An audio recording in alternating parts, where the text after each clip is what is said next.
മലയാള cinema മേഖല ചരിത്രത്തിൽ ഇതുവരെ അഭിമുഖീകരിച്ചിട്ടില്ലാത്ത നിർഭാഗ്യകരമായ സാഹചര്യത്തിലൂടെയാണ് കടന്നുപോകുന്നത്. കേരളത്തിൽ നാടകവും സിനിമയും കാലഹരണപ്പെട്ടതും ജീർണിച്ചതുമായ സാമൂഹിക വ്യവസ്ഥിതികളെ തുറന്നു കാട്ടാനും തിരുത്താനുമുള്ള മാധ്യമങ്ങളായിരുന്നു.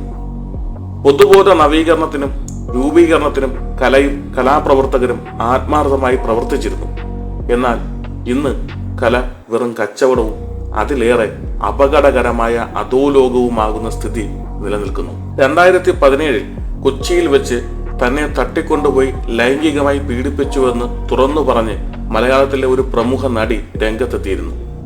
കേരളം അതുവരെ കണ്ടിട്ടില്ലാത്ത അതിക്രമം ഒരു നഗരമധ്യത്തിൽ ഒരു സ്ത്രീക്ക് നേരെ ഉണ്ടായെന്ന വാർത്തയുടെ ഞെട്ടലായിരുന്നു മലയാളികൾ. കുറ്റവാളികളെ പോലീസ് അറസ്റ്റ് ചെയ്യുകയും ലൈംഗികാതിക്രമത്തിന് ഗൂഢാലോചന നടത്തിയതിന് തെളിവുകളുടെ അടിസ്ഥാനത്തിൽ നടൻ ദിലീപിനെതിരെ കേരള പോലീസ് കേസെടുക്കുകയും ചെയ്തു.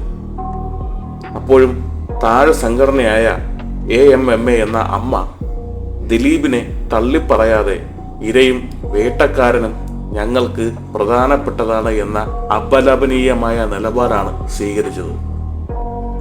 ഇതിനെ തുടർന്ന് അതിജീവിതയായ നടി സംഘടന വിട്ടു. ഈ സംഭവങ്ങൾക്ക് ശേഷം മലയാള സിനിമയിലെ സ്ത്രീകൾ സംഘടിക്കുകയും വിമൻ ഇൻ സിനിമ കളക്റ്റീവ് എന്ന് WCC എന്ന പേരിൽ പുതിയ സംഘടന രൂപീകരിക്കുകയും ചെയ്തു. WCCയുടെ നിവേദനത്തിന്റെ അടിസ്ഥാനത്തിൽ സിനിമാ മേഖലയിൽ സ്ത്രീകൾ നേരിടുന്ന പ്രശ്നങ്ങൾ പഠിക്കാൻ വിരമിച്ച ജസ്റ്റിസ് K. ഹേമയുടെ നേതൃത്വത്തിൽ മുൻ നടി ശാരദയും വിരമിച്ച IAS ഓഫീസർ KB. വത്സലകുമാരിയും അടങ്ങുന്ന കമ്മിറ്റിയെ LDF സർക്കാരിന്റെ നേതൃത്വത്തിൽ രൂപീകരിച്ചു. വസ്തുതകൾ പഠിച്ച് 2019 ജസ്റ്റിസ് ഹേമ കമ്മിറ്റി സർക്കാരിന് മുൻപാകെ വിശദമായ റിപ്പോർട്ട് സമർപ്പിച്ചു. പക്ഷേ 2024 വരെ റിപ്പോർട്ടിലെ യാതൊന്നും പൊതുസമൂഹത്തിന് മുന്നിലെത്തിയില്ല. നിരവധി അതിക്രമങ്ങൾക്ക് ഇരയായ സ്ത്രീകൾ കമ്മിറ്റി മുൻപാകെ തുറന്നു പറഞ്ഞ ദുരനുഭവങ്ങൾക്ക് ഇപ്പോഴും നീതി ലഭിച്ചില്ല. കുറ്റവാളികളുടെ പേരുകൾ ഉൾക്കൊള്ളുന്ന വെളിപ്പെടുത്തലുകൾ ഉണ്ടായിട്ടും ഇത്രയും നാൾ പ്രബലരായ വേട്ടക്കാർക്ക് നേരെ ഒരു നടപടിയും ഉണ്ടായില്ലെന്ന് മാത്രമല്ല, അവരെല്ലാം ഇത്രയും കാലം സമൂഹത്തിൽ നല്ലവരായ ആട്ടിൻകുട്ടികളെ പോലെ വിരാജിച്ചു. ഹേമ കമ്മിറ്റി റിപ്പോർട്ടിൽ മലയാള സിനിമാ വ്യവസായം ചില പുരുഷ നിർമ്മാതാക്കളുടെയും സംവിധായകരുടെയും അഭിനേതാക്കളുടെയും പിടിയിലാണെന്ന സൂചനയുണ്ട്. ഇൻഡസ്ട്രിയിൽ കാസ്റ്റിംഗ് കൗച്ച് ഉണ്ടെന്ന അഭ്യൂഹങ്ങൾ കമ്മിറ്റി സ്ഥിരീകരിക്കുന്നു.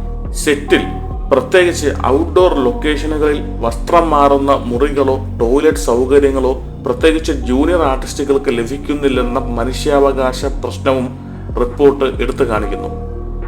അവസരങ്ങൾ ലഭിക്കാൻ അഡ്ജസ്റ്റ് ചെയ്യണം എന്ന പരസ്യമായ രഹസ്യം നവാഗതരായ സ്ത്രീകളോട് പരസ്യമായി തന്നെ പറയുകയും ഇതിനായി അവരെ നിർബന്ധിക്കുകയും ഭീഷണിപ്പെടുത്തുകയും പലരെയും ബലമായി പീഡിപ്പിക്കുകയും ചെയ്ത വസ്തുതകൾ റിപ്പോർട്ട് ചർച്ച ചെയ്യുന്നു.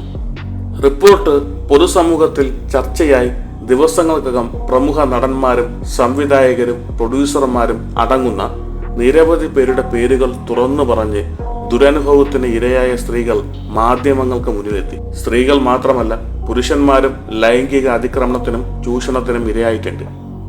സംവിധായകൻ രഞ്ജിത്തിനെതിരെ ലൈംഗിക ആരോപണം ഉന്നയിച്ച് കോഴിക്കോട് സ്വദേശിയായ യുവാവും മാധ്യമങ്ങളെ കണ്ടു.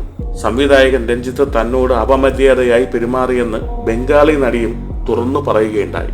Communist Party of India Marxist MLAയും നടനുമായ M. മുകേഷ്, നടനും നിർമ്മാതാവുമായ മണിയൻപിള്ള രാജു, നടനും മലയാളം മൂവി ആർട്ടിസ്റ്റുകളുടെ മുൻ ജനറൽ സെക്രട്ടറിയുമായ ഇടവേള ബാബു, നടൻ ജയസൂര്യ, നടനും മുൻ അമ്മ ജനറൽ സെക്രട്ടറിയുമായ സിദ്ദിഖ് എന്നിവർ ആരോപണങ്ങൾ നേരിടുന്നവരാണ്. ഇവർക്കെതിരെയുള്ള ആരോപണങ്ങൾ പരിശോധിച്ച് പോലീസ് കേസെടുത്തു വരികയാണ്. ഇതിനിടയിലും മൗനത്തിലാണ്ടിരിക്കുകയാണ് താര രാജാക്കന്മാർ. സാമൂഹിക പ്രതിബദ്ധതയുള്ള നിരവധി കഥാപാത്രങ്ങൾ ചെയ്ത് സിനിമകളിലൂടെ സമൂഹത്തിൽ പ്രതികരിക്കാൻ നട്ടലുള്ള നായകന്മാരായി മാറിയ സൂപ്പർ സ്റ്റാറുകൾ സ്വന്തം പ്രവർത്തന മേഖലയിൽ നിലനിൽക്കുന്ന മനുഷ്യാവകാശ ലംഘനങ്ങൾക്ക് എതിരെ ഒരക്ഷരം ഉരിയാടാതെ ഉത്തരവാദിത്തങ്ങളിൽ നിന്നും ഒളിച്ചോടുന്ന കാഴ്ചയാണ് കാണാൻ കഴിയുന്നത്.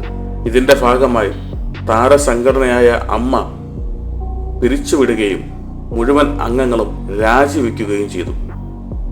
നിലപാടുകളില്ലാത്ത, മൂല്യബോധങ്ങളില്ലാത്ത വെറും കച്ചവടമായി ചുരുങ്ങിപ്പോയിരിക്കുന്നു മലയാള സിനിമ എന്ന യാഥാർത്ഥ്യമാണ് ഇതിലൂടെ വ്യക്തമാകുന്നത്. അധികാരമുള്ളവരുടെ തേർവാഴ്ചയിൽ ചവിട്ടി താഴ്ത്തപ്പെടുന്ന വിഭാഗമായി മാറേണ്ടവരല്ല സ്ത്രീകൾ എന്ന ഉത്തമ ബോധ്യത്തിൽ സമരജ്വാല പടർത്തിക്കൊണ്ടൊരു വിപ്ലവ യുഗത്തിന് തുടക്കമിടുകയാണ് മലയാള സിനിമാ മേഖലയിലെ സ്ത്രീകൾ. ഇത്തരത്തിലൊരു വിപ്ലവത്തിന് തിരികൊളുത്താൻ എന്തുകൊണ്ടും യോഗ്യമായ മേഖലയാണ് സിനിമ. എല്ലാ മേഖലകളിലും നിലനിൽക്കുന്ന മനുഷ്യാവകാശ ലംഘനങ്ങൾക്കും സ്ത്രീകൾക്ക് നേരെയുള്ള അതിക്രമങ്ങൾക്കും വിലങ്ങിടാൻ ഈ മാറ്റം എല്ലാ ദിശകളിലേക്കും അലയടിക്കട്ടെ. മുഴുവൻ തൊഴിലിടങ്ങളിലും ഇതുപോലുള്ള കമ്മിറ്റികൾ നിയോഗിക്കപ്പെടണമെന്ന ആവശ്യം സമൂഹ മാധ്യമങ്ങളിലും ചർച്ചകളിലും പൊതുജനാഭിപ്രായമായി ഉയർന്നു വരുന്നുണ്ട്. ഈ അവസരത്തിൽ 2017 തന്റെ ഇടത്തോടെ തനിക്ക് നേരെയുണ്ടായ അതിക്രമം സമൂഹമധ്യേ സധൈര്യം തുറന്നു പറയുകയും അനവധിയായ തടസ്സങ്ങൾക്കും മാനസിക സംഘർഷങ്ങൾക്കും ഇടയിലൂടെ ഒരിക്കൽ പോലും പിന്നോട്ടില്ലാതെ നിരന്തരം വേട്ടക്കാരോട് പോരാടിയ യുവനടി ചരിത്രമാവുകയാണ്. അവർക്കൊപ്പം മാനസികമായും ആശയപരമായും നിന്നുകൊണ്ട് അവരുടെ കൈകൾക്ക് ഇരട്ടി കരുത്ത് പകർന്ന WCCയും ചരിത്രത്തിൽ ഇടം നേടുകയാണ്. കാലത്തിന്റെ കുത്തൊഴുക്കിൽ അടിച്ചമർത്തപ്പെട്ടവരുടെ ആത്മരോഷം പോരാട്ടങ്ങളായിട്ടുണ്ട്. മേധാവിത്വത്തിന്റെ മസ്തകം തകർത്ത് അവരുടെ പ്രഹരങ്ങൾ പുതിയ ലോകത്തിന്റെ വിപ്ലവ സൂര്യനെ വരവേറ്റിട്ടുണ്ട്. അത്തരത്തിലൊരു പുതിയ തുടക്കമായി ചരിത്രം രേഖപ്പെടുത്താൻ പോകുന്ന സംഭവങ്ങളാണ് മലയാള സിനിമയിൽ ഇന്ന് അരങ്ങേറുന്നത്.